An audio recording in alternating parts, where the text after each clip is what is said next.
Christ according to John. Glory to you, Lord Christ.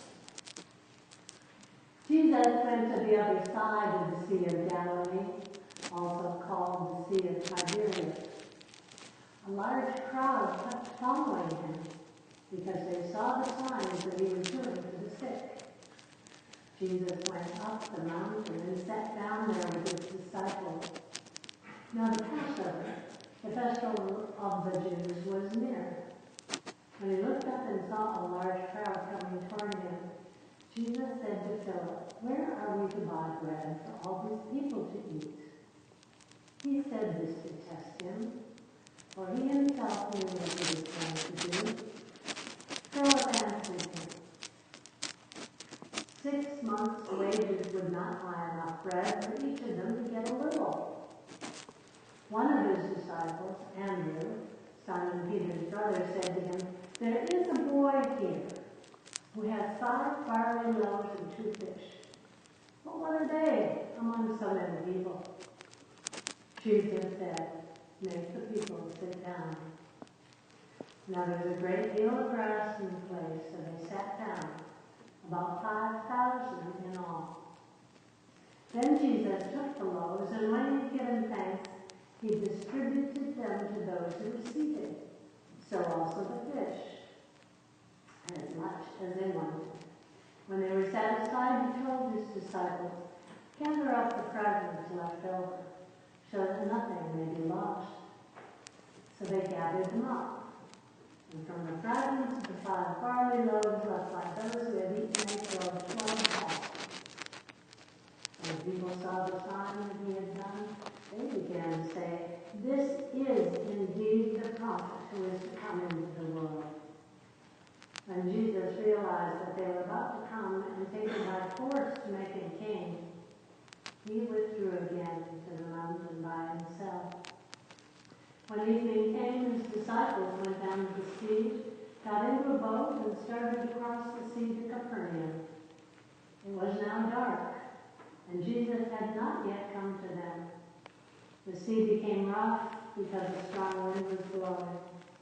When they had rowed about 3 or 4 miles, they saw Jesus walking on the sea and coming near the boat, and they were terrified. But he said to them, "It is I. Do not be afraid." Then they wanted to take him into the boat, and immediately the boat reached the land toward which they were going. The Gospel of the Lord. Praise to you, Lord Christ.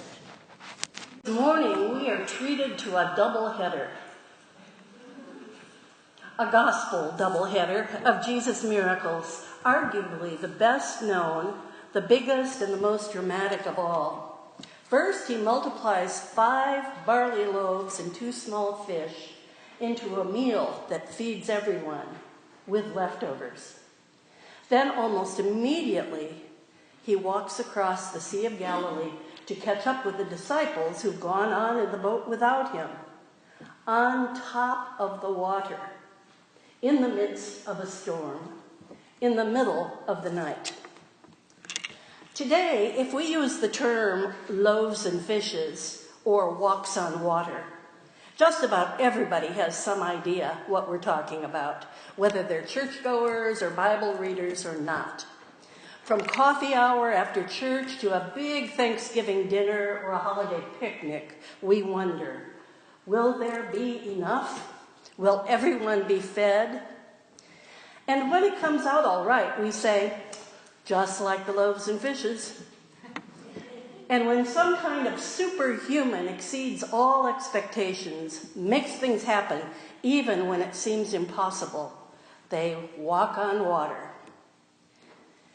Do you ever wonder about these miracles? Why Jesus did these things? Why the feeding of the 5,000 was important enough to appear in every one of the Gospels? Why the walking on water happened in 3 of the 4 Gospels? Do you ever wonder exactly what the miracle was? These 2 acts, the first experienced by thousands, the other seen only by Jesus' closest disciples, really have nothing in common except that they both defy the laws of nature. One possibility is that the miracles were simply ways for Jesus to let the people know who he is, not just another itinerant preacher.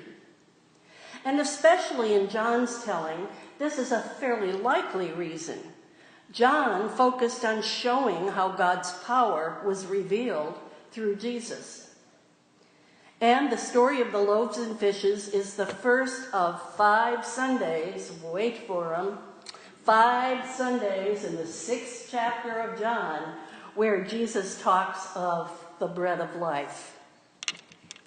If that's the case, then the miracles are not really about the bread, at least not about the physical reality of barley loaves, as important as that outdoor meal was to the crowd that day.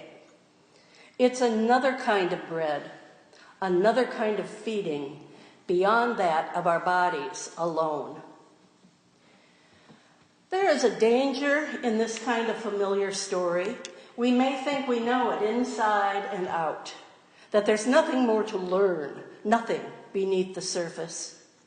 For some of us, it's a straightforward miracle. The people were hungry, they'd been out all day, and it was a long trip back to their homes when evening came. Jesus attended to their needs despite the disciples' practicality and their insistence that there was no way they could feed such a crowd. It would take 6 months' wages to buy enough, even for everyone to have a small taste, let alone have all they could eat. A miracle where Jesus ignores their arguments, prays over the boys' loaves and fish, and proceeds to serve every single person, and then collects 12 baskets of leftovers. Others of us try to explain away the miracle. We try to make it fit into the reality that we know. Maybe the real miracle was not the multiplication of those loaves and fish. Maybe it was just seeing that boy handing over his small lunch and Jesus raising his hands in blessing, and that made them each reach into their pockets for their own food that they'd squirreled away. The food they'd been afraid to bring out before because others might not have any, and they might have to eat in front of another hungry person who came without. Or they might have to share, and there wouldn't be enough. But here, for those of us, the miracle was that they did share. They lost their fear of scarcity, and there was more than enough. Either of these makes for a good miracle. Some of us need the supernatural to be assured that Jesus is the Son of God. Others find it more miraculous to change the human spirit, transforming us from people who grasp what we have in fear that we won't have enough, to those who hold things lightly.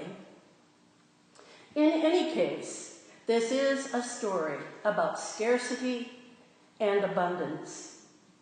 When we look through the lens of scarcity, as the disciples did, we turn inward in fear. As individuals or as a church community, we clutch what we have, protecting it, keeping it for ourselves so we don't run out. Like Philip, we see that there is so much need.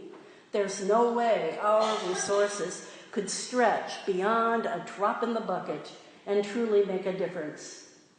Or we think we have nothing to offer to God or to others. We think we are empty, insufficient. Looking through the lens of scarcity blinds us to what we do have, for we are more focused on what it is that is lacking. That day on the hillside was not a miracle where God was expected to provide without help. Birds and manna did not fall from the sky to feed the crowd. No, Jesus used the ridiculously small insufficient offering that the boy gave. This was a miracle of participation, an example of how we can give our nothingness, our insufficiency, no matter how small or insignificant we might think it is, to God and know it can be something.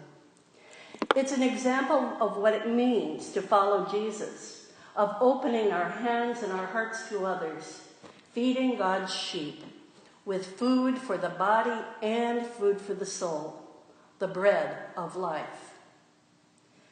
A miracle of participation that takes